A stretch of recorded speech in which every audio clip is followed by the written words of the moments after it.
welcome to the fourth and final part of the Wolverine review. I would like to say something that I just thought of. The very nature of Cyclops' power, right, is that he's got really powerful laser eye beams, but he can't control it, and that they're uncontrollable. How does Deadpool control it? I don't know. It's not explained. Also, Deadpool has two metal swords coming out of his arms, and in X-Men 2, this is continuity again. Stryker says that Lady Deathstrike, besides Wolverine, is the only mutant to ever undergo the adamantium process and survive, or something like that. It was a government cover-up. Yes, it was. It was continuity alarm again. It was stupid.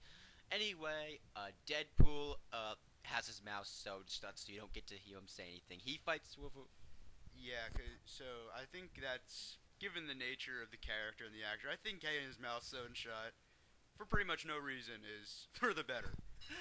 I disagree, but that's beside the point. The point is fights the he gets separated from his girlfriend Silver Fox, and he fights Deadpool or Deadpool with all the mutant powers, or Power Pool, I guess you could call him that now, and Power pool.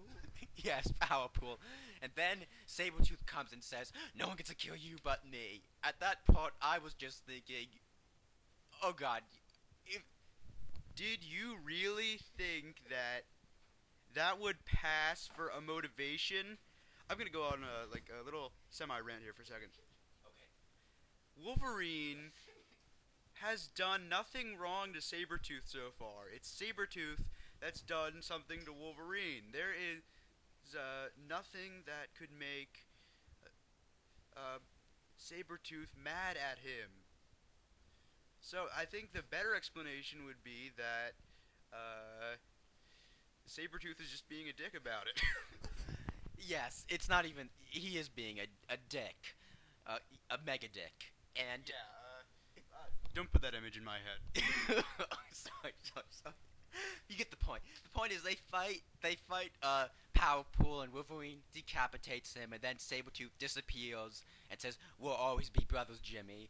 And apparently in Even though I just tried to kill you about 5 minutes ago. yes, and in the first film I will have long blonde hair, I won't speak, and I won't remember you at all, even though there's no reason for me to do so. Then Stryker creates adamantium bullets and shoots Silver Fox, and while she and Wolverine are planning to escape, and then shoots Wolverine. And Silver Fox makes. Actually, the reason he shoots Wolverine is because if he gets his bullet through the brain, he'll lose his memory. But I don't think adamantium could break adamantium or even be made into bullets. But that's what happens. That's how Wolverine loses his memory. Not through the process of getting adamantium, but through an adamantium bullet in the head. And that really ticked me off. What do you think about that, Michael? It pissed me off because I just want to say that uh, just getting him shot was like we could have like thought of a creative way for him to get amnesia. Like I don't know, but you just say, "Hey, we have." I just noticed. The screenwriter just said, "Hey, I just noticed. Wolverine doesn't remember Sabretooth in the first movie. We need to give him a reason. Oh, we'll just have Stryker developing adamantium bullets for pretty much no reason, and have him shoot him in the head."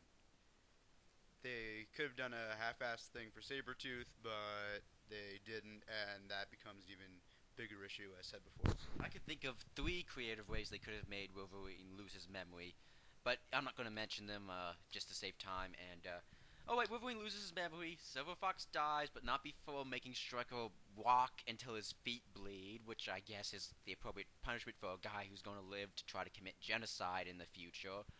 That was pretty stupid. Gambit comes and saves Wolverine from having a piece of debris fall on him. Wolverine looks at Silver Fox and says, "I don't know who I am. I don't recognize anyone." He walks away, and Scott runs into Professor Xavier. Now, what did you think about that? That really ticked me off beyond belief. Why did it do that? When he runs into Professor Xavier, it's random. They just put him there for no reason. And I get it, it's supposed to be cool and all, but it just, I don't feel that's how Cyclops and Professor Xavier should have met. And And what happens to all the other mutants that escape? Because Cyclops only goes with a group of them. What happens to the rest of them? You don't know. And Wolverine walks away, losing his memory, and he doesn't.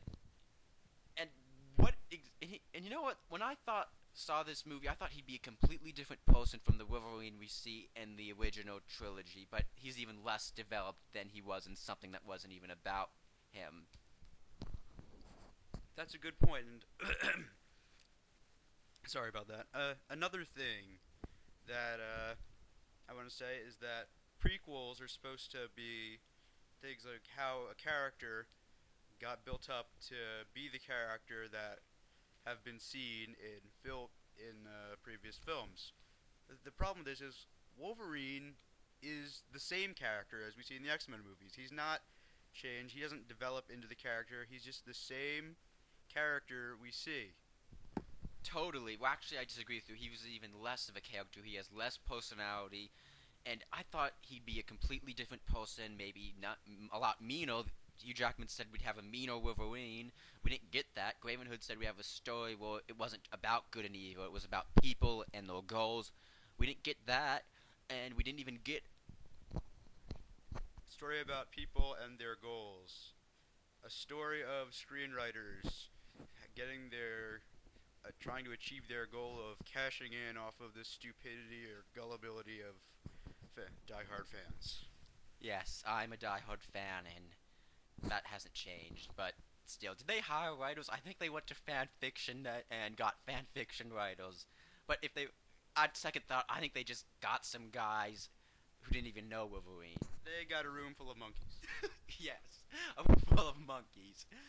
And that's what we got. A script written by monkeys. And Graven Hood, I don't know if he's a bad or good director or not, since this is the only film I've seen of his, but he cannot direct a comic book movie. He's not Christopher Nolan, he's not Sam Raimi, he's not Tim Burton, he cannot direct a comic book movie. At all. You go. Well, I'm not really going to go into the director's thing because I don't think it's my place to say, but the direction in this movie wasn't good at all. It just kind of felt like it was drifting, and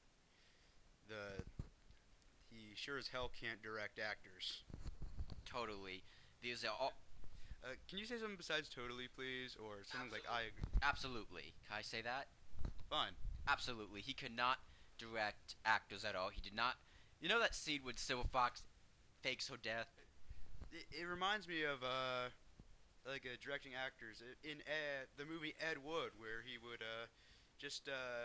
where Ed would just do everything on the first take and leave everything as it was. Yeah, I had a feeling about that he just did it on the first take. Like, the scene where Wolverine fights Silver Fox, he just screams, "Aah!" And you don't get to see him grieve at all, and the scene's so badly done, and it's funny. It's supposed to be sad. It's supposed to make you feel sorry for the guy, but it makes you laugh. That's not good. So yeah, that pretty much sums up the movie. Unintentionally funny, horribly written, badly acted, and pretty much just all around really, really bad. What would you give this movie out of 5? 2. Just because I liked some of the performances and a few of the elements, but make no mistake, I am never going to see this movie ever again. Maybe I'll see the sequel to it, but I am never, as long as I live, seeing this movie again. And if you are a diehard fan of Wolverine, if you're going to see this movie, I can't stop you, but I highly suggest... If you want to see this movie, we already spoiled everything for you, so... Yeah, so there's really no point. I recommend writing your own fan fiction. It's going to be a lot better than that. Or at least it will satisfy you more. So yeah, that pretty much does it, and I'll see you next time.